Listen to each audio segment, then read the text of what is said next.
chaufferie modulaire, c'est un ensemble en ossature bois qui comprend une partie chaudière et une partie silo. Donc, la partie silo qui est là et qui contient le combustible.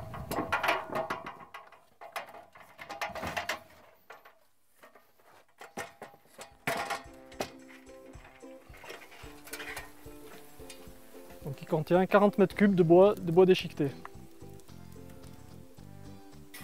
Donc le bois qui est dans le silo est aspiré par la chaudière à travers cette vis. Et ensuite ça vient dans la chaudière. Et là, attention parce qu'il y a des flammes.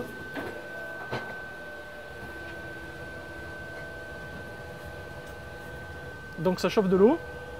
Et ensuite cette eau avec des pompes, elle est poussée vers le bâtiment qui est là-bas, à travers une tranchée qui passe là au milieu des arbres, qui traverse la route et qui rentre là-bas vers les grandes cheminées.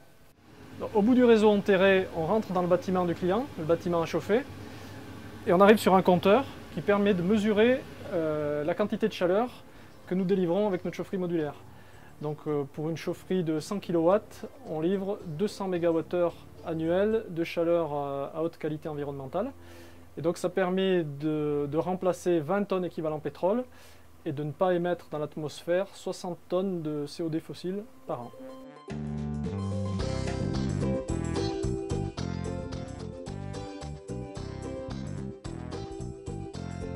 Ça nous fait quand même utiliser une énergie locale qui, comme le bois déchiqueté, qui des fois restait peut-être dans les bois, n'était pas utilisé. Et là, l'idée de le récupérer, de l'utiliser pour chauffer quand même tout l'établissement, hein, ça chauffe tout l'établissement, plus la piscine intérieure, plus toute l'eau chaude consommée et pour les cuisines, ben, je trouve que c'était une bonne idée.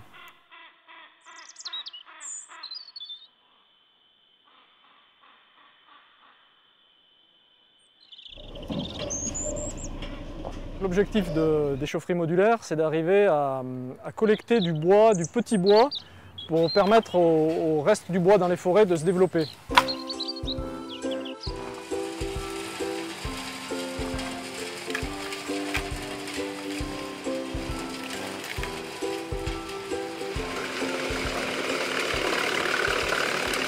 Quand la benne est pleine, ça fait 20 mètres cubes. 20 mètres cubes, ça correspond à 1200 litres de fuel et ça dure à peu près une semaine. Donc, ce qui fait qu'en nettoyant le bois, on permet d'économiser 1200 litres de fuel remplacé par du bois énergie.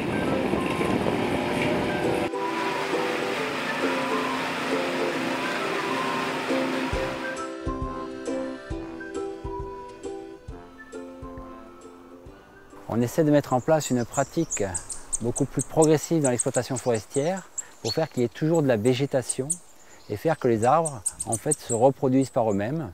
Donc on aide les petits exploitants à entretenir leur forêt en abattant les arbres les plus moches entre guillemets, les moins productifs. Et ces arbres, avant d'être abattus, on veillera à ce qu'ils se soient reproduits et qu'ils aient semé autour d'eux. Aujourd'hui, on a mis en route notre 17e chaufferie. Et donc ce parc de machines nous permet d'avoir la taille suffisante pour embaucher une personne dont ça sera l'activité principale, c'est-à-dire approvisionner les chaufferies.